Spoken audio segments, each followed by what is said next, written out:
Tudo bem? Somos convidados a conversar um pouco sobre o pensamento sistêmico e a cibernética. Cibernética de primeira ordem e cibernética de segunda ordem. Bom, o pensamento sistêmico ele tem três conceitos principais que seriam a prática, os princípios e a essência. A prática é aquilo que o indivíduo faz, aquilo que ele pratica, aquilo que ele desenvolve no seu dia a dia, o seu trabalho, o estudo, o lazer, o esporte, as vivências do indivíduo. Os princípios são aquilo que o indivíduo tem como ideias orientadoras da sua organização, aquilo que ele pensa diante do organismo social em que ele vive. Então, a sociedade em que ele vive tem um pensamento sobre ética, moral, bons costumes, religiosidade, e esse indivíduo segue esta compreensão. E a essência, que é o mais importante dessa abordagem, o nível mais alto, né, significa que o indivíduo pensa automaticamente, levando em conta toda a organização. Então, o pensamento do indivíduo ele é um reflexo da organização da qual ele pertence. É importante também saber que a cibernética na psicologia ela é, ela é uma ciência de comunicação do controle dos seres vivos e também das máquinas. A comunicação é o que torna os sistemas integrados e coerentes e o controle que regula o seu comportamento. A cibernética compreende os processos físicos, fisiológicos, psicológicos, de transformação e do indivíduo, da informação. Então é importante saber que a cibernética ela trabalha com essas duas questões, os seres vivos e as máquinas. Como que a máquina funciona integrando todas as suas partes, todos os seus as suas engrenagens para que haja uma evolução, uma função dessa máquina. O ser vivo também é uma engrenagem viva que através do bom funcionamento dessa engrenagem ela sobrevive, ela vive, ela desempenha a sua função. Também temos a terapia sistêmica, que significa então uma análise dos sistemas onde vive o casal, o núcleo familiar, a família ampliada, os amigos, a comunidade, entendendo o sujeito enquanto um ser em sociedade. Propõe intervenções sistematizadas ou específicas dos sistemas geradores de sofrimento para o indivíduo.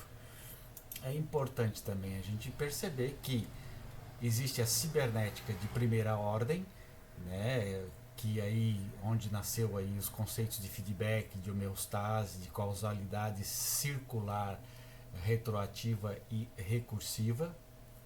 A cibernética de primeira ordem ela se divide em dois momentos, né?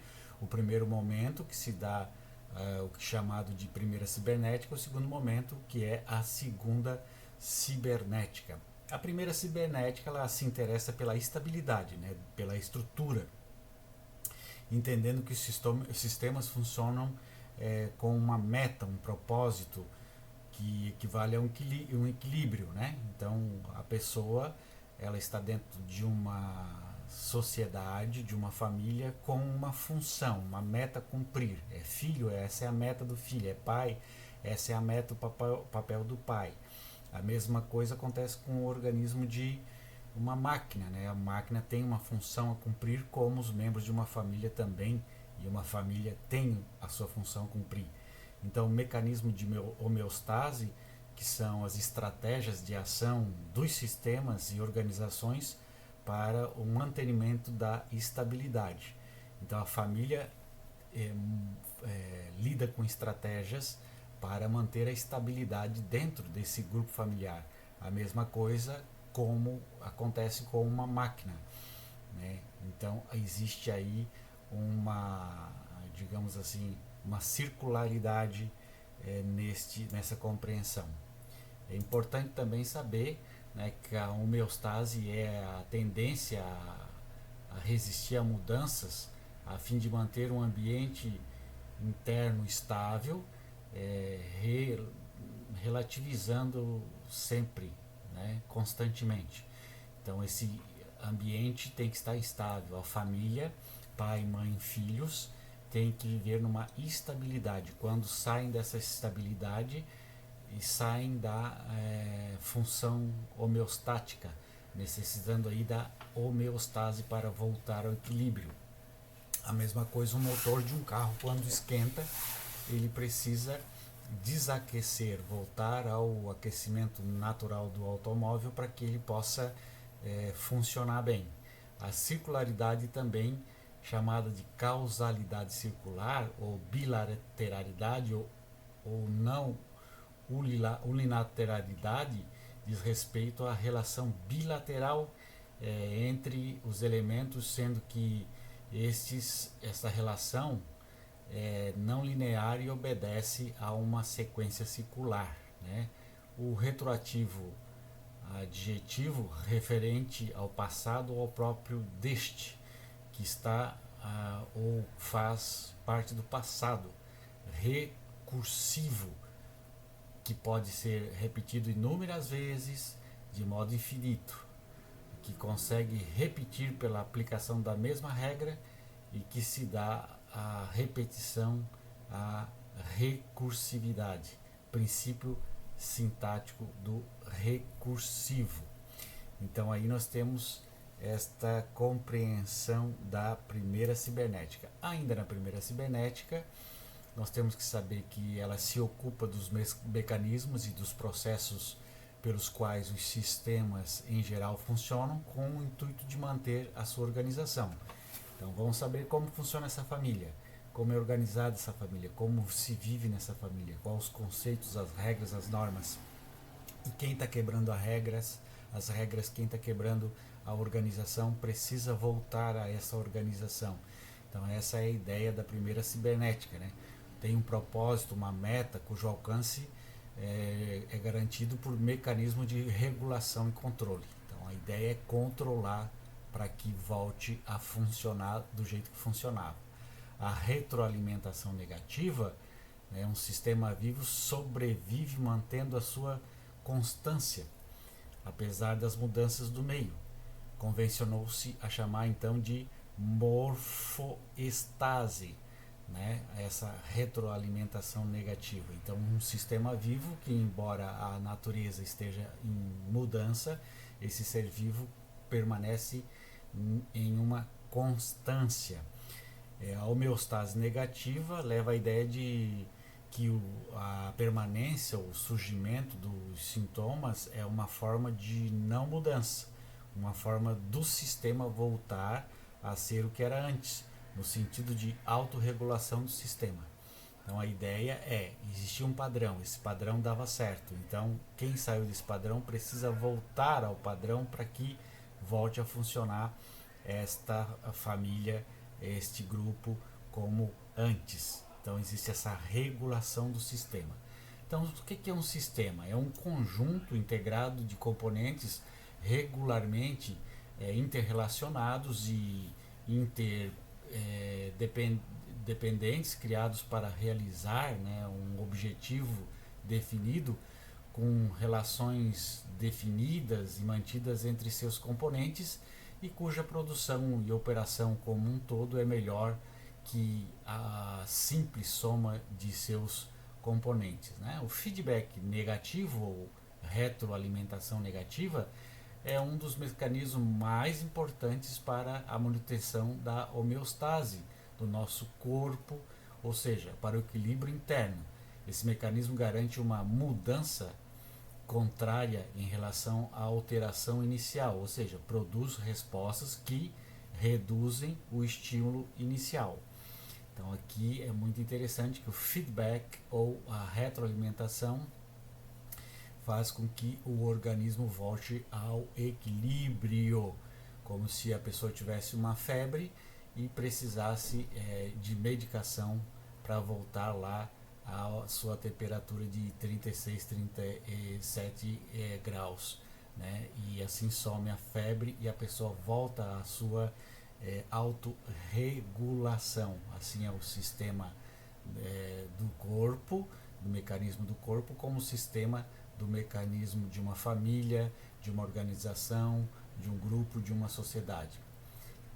Homeostase depende da retroalimentação negativa, né? Então qualquer coisa que interfira no mecanismo de retroalimentação pode e provavelmente irá perturbar a homeostase.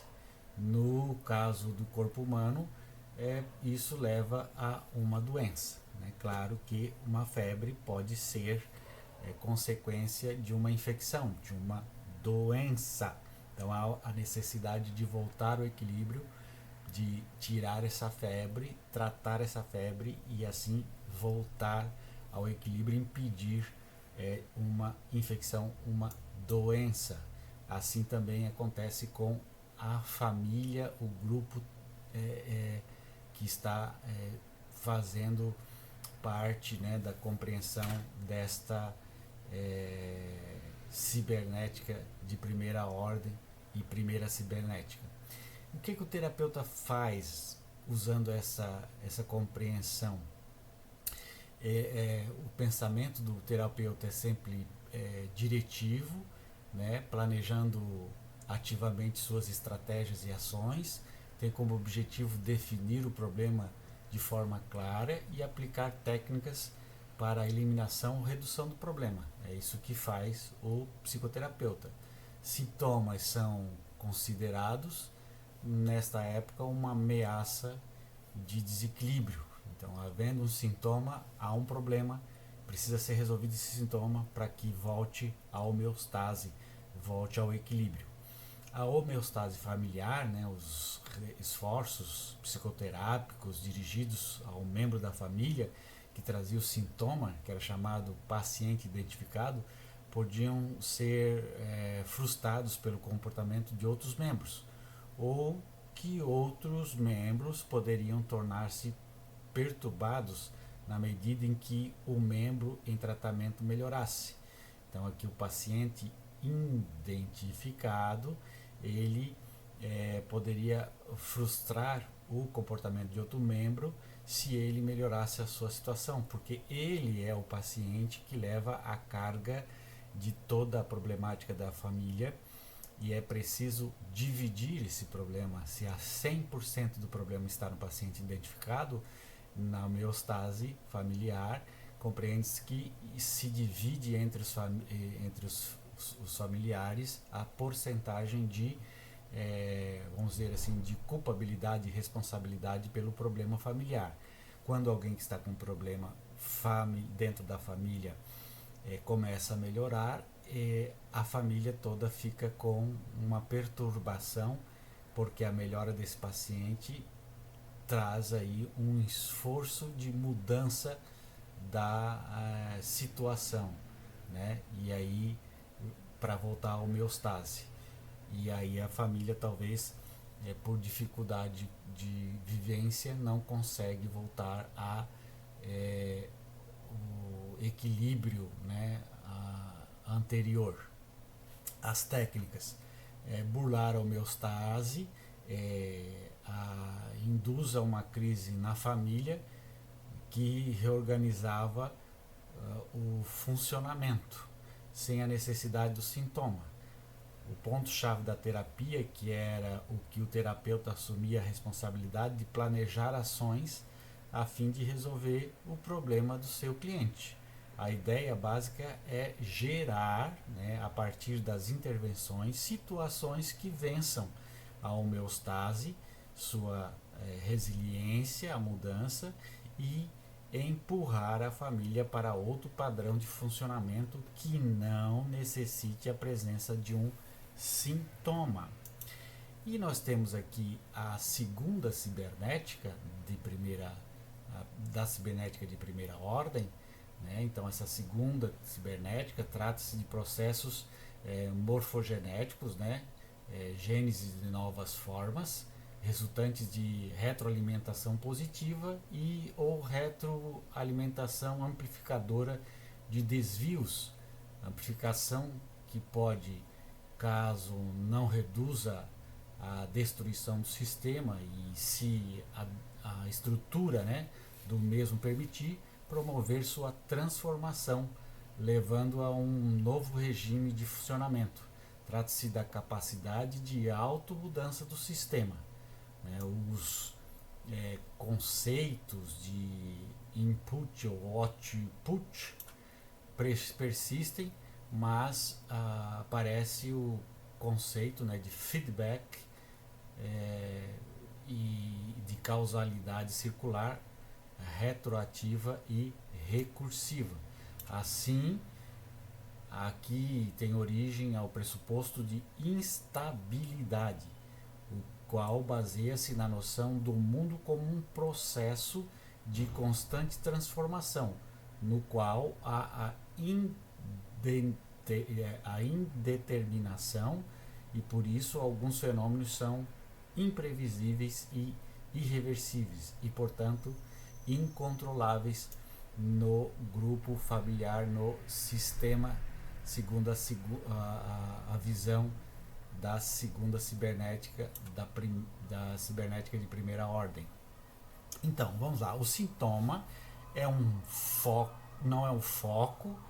O sintoma é apenas para identificar que algo não vai bem na família, sendo o foco agora a relação e não o sintoma ou a pessoa que traz o sintoma.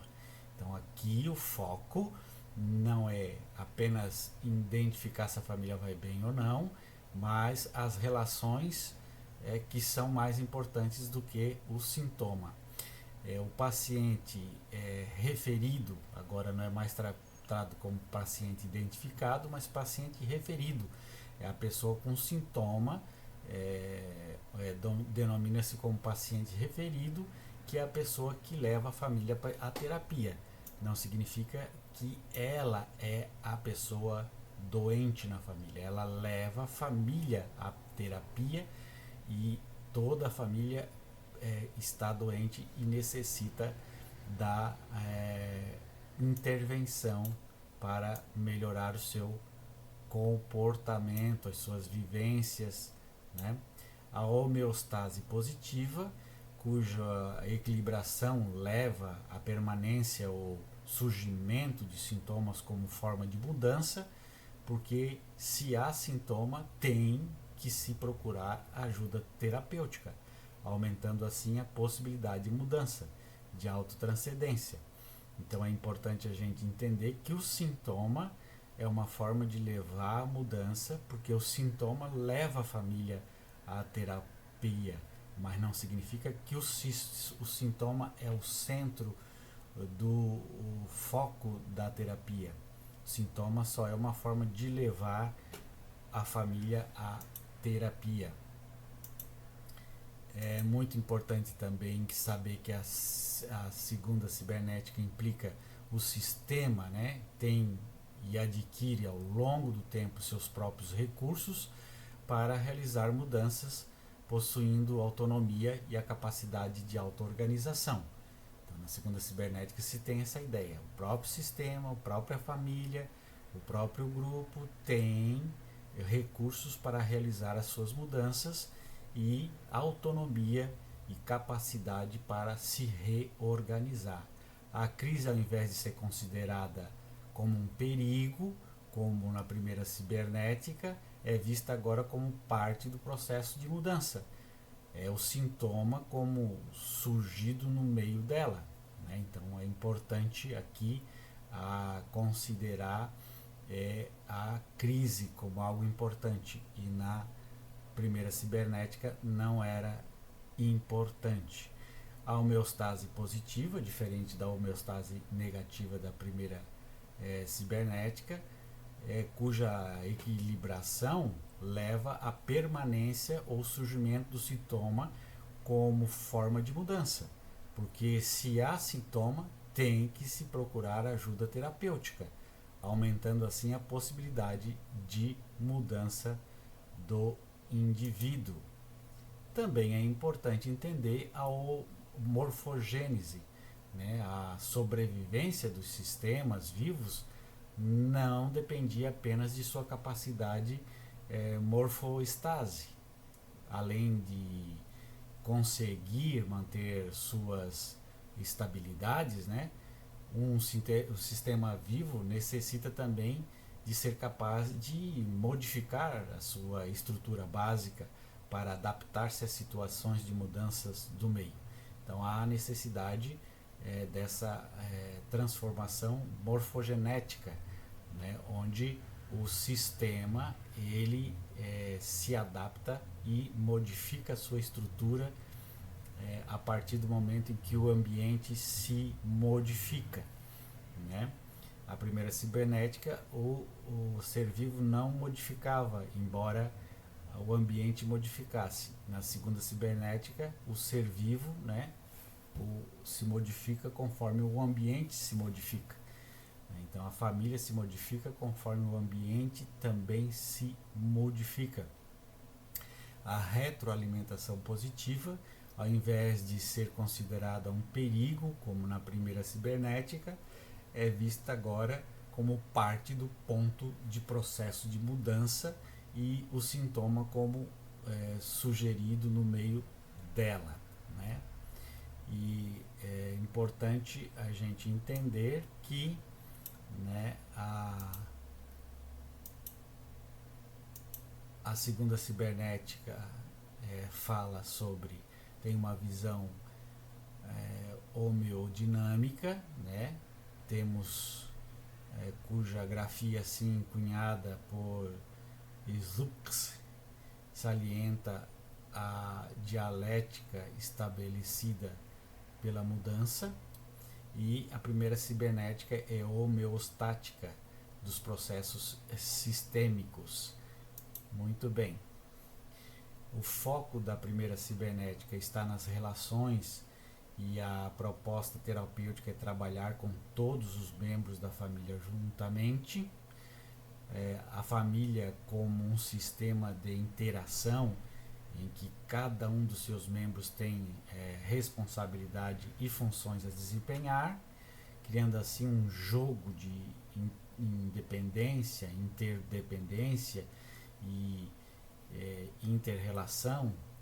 Seria contraditório pensar que somente um membro da família está doente. Então todos participam do grupo familiar, portanto, se existe alguém doente na família, todos estão doentes. Como um membro do corpo, se ele estiver doente, todo o corpo paga por essa doença deste membro do corpo. É importante também a gente perceber que a preocupação com a homeostase positiva ou negativa também é muito importante. Um sistema pensado a partir da cibernética de primeira ordem pode ser operado de fora, entendendo seus modelos como correspondentes a uma realidade independente do observador. Então o observador observa, ele está de fora, ele não participa desse processo de mudança.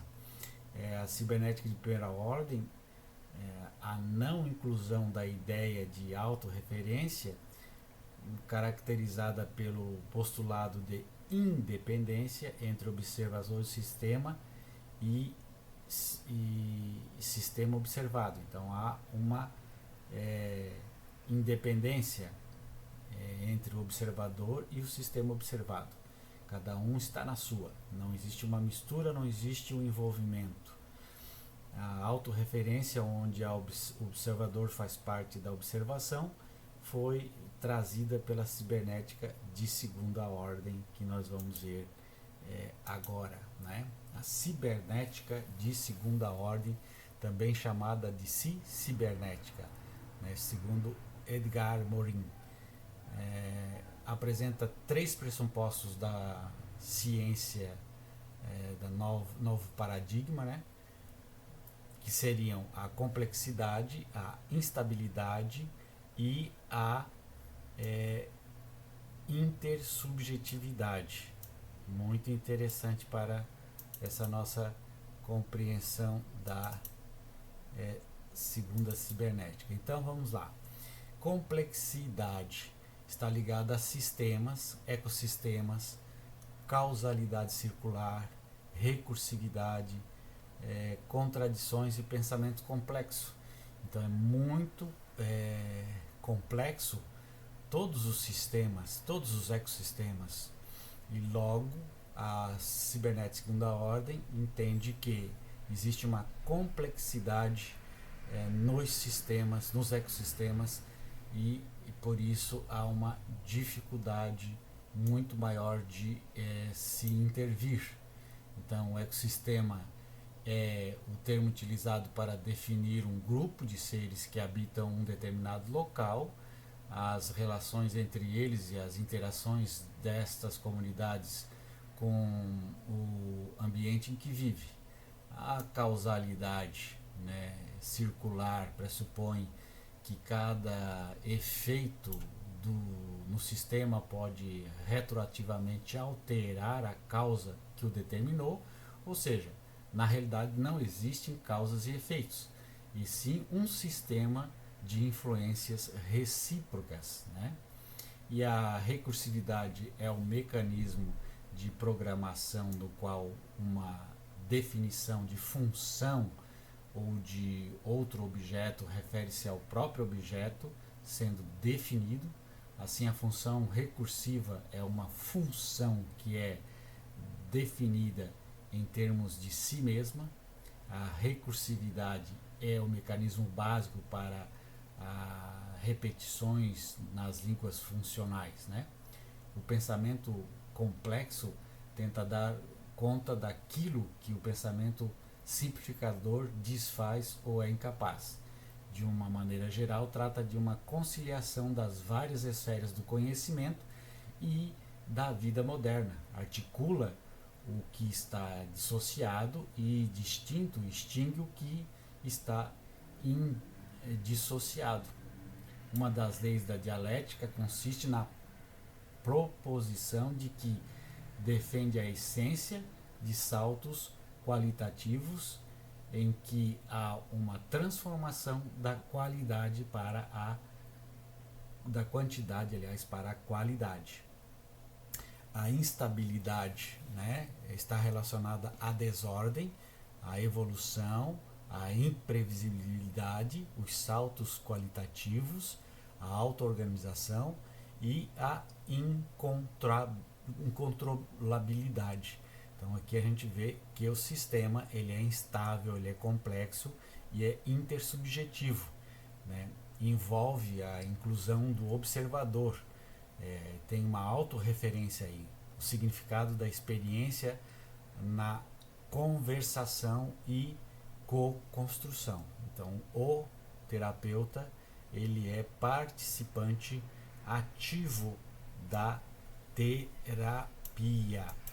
É importante também entendermos que a primeira e a segunda cibernética de primeira ordem e a cibernética de segunda ordem, nós vamos ver essa diferenciação, né? A cibernética de segunda ordem, ela propõe um movimento que ultrapassa a cibernética, designando então cibernética. O conceito de circularidade é ampliado, incluindo o observador como participante do sistema e construindo assim o sistema observante, que pressupõe que o observador, como parte do sistema, ele é também observado. Segundo Esteves de Vasconcelos, a cibernética da segunda ordem foca a retroalimentação positiva, que tende a promover a transformação do sistema, levando a um novo padrão de funcionamento.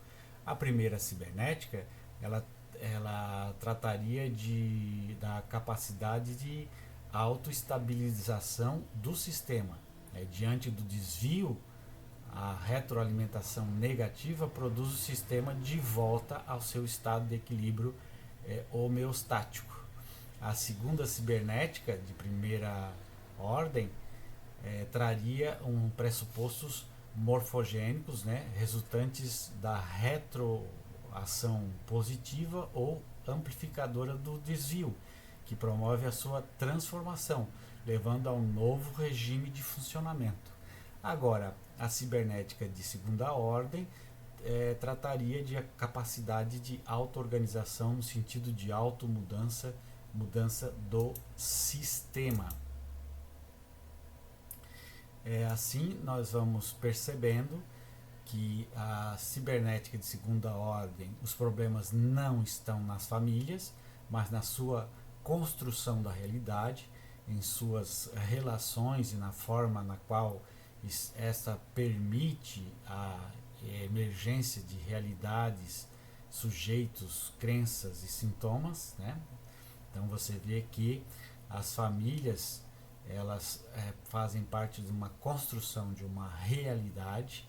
Essa realidade tem suas emergências, tem os sujeitos, as crenças e os sistemas, e tudo isso envolve a problemática da terapia, da psicoterapia sistêmica.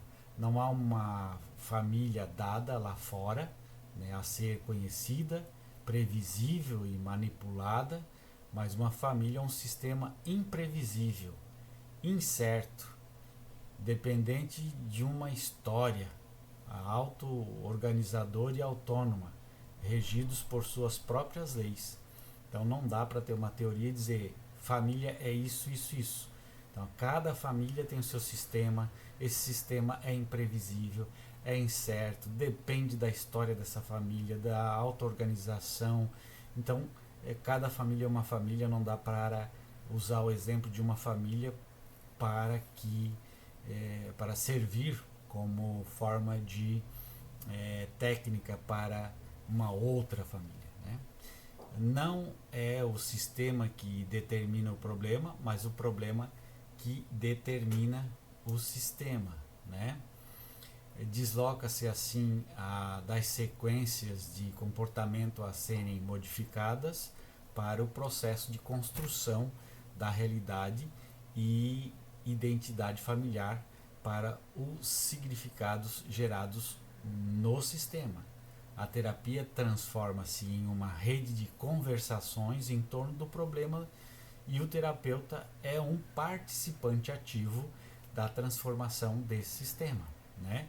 Não é mais um implementador de técnicas, o terapeuta. Ele trata de tentar criar um espaço de conversação, busca compartilhar e acompanhar a visão de mundo trazida pela família para co-construir realidades alternativas.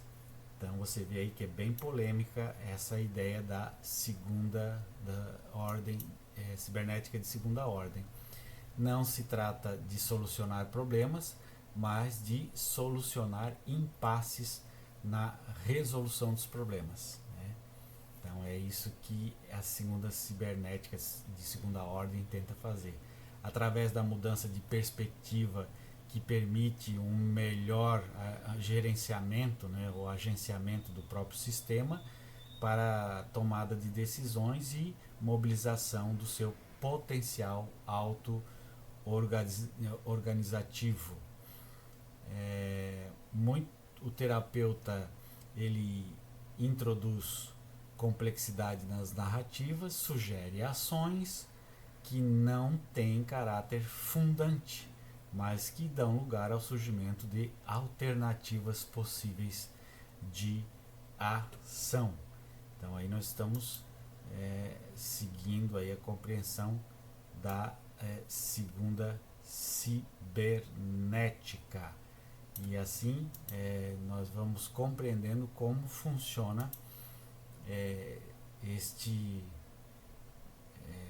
esta visão da primeira cibernética, né, a cibernética de primeira ordem, dividida em primeira e segunda cibernética, e a cibernética de segunda ordem, que é a cibernética que surge para substituir a primeira cibernética e transforma o sistema em algo em movimento, em que o terapeuta participa da construção da terapia.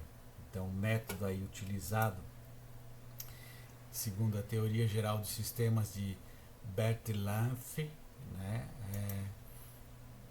Aí nós temos do construtivismo ao construcionismo social, né? Um pressuposto de construtivismo que é o que os indivíduos reagem ao mundo não tal como ele é na sua objetividade, mas ao mundo conforme ele é percebido, sendo todo conhecimento autorreferente.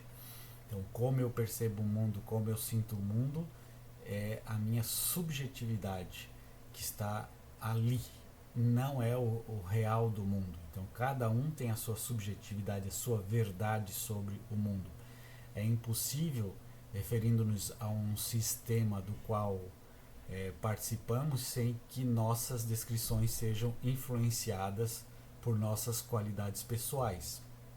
É impossível participar de uma psicoterapia e nossas qualidades pessoais, nossa autorreferência não estar presente.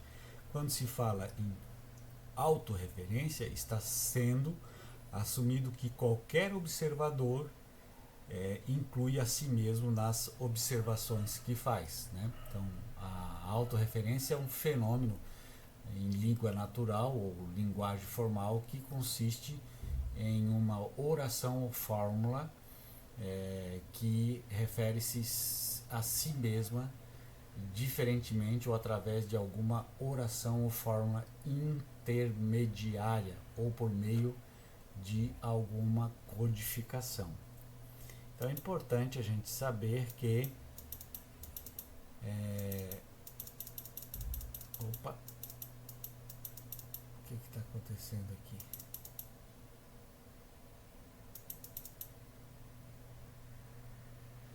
Então, do construtivismo ao construcionismo social, a principal característica do construtivismo são as construcionismo social e a interdependência entre o observador e o universo observado. Se o indivíduo, na medida em que se é social e o é social, surge na medida em que seus componentes são individuais, né? Então, se é indivíduo na medida em que se é social, e o social surge na medida em que seus componentes são individuais, diz Grandesso. As comunidades desenvolvem o seu consenso sobre uma suposta natureza das coisas por meio da negociação contínua das práticas rituais e da socialização, né, dos novos usuários destas práticas.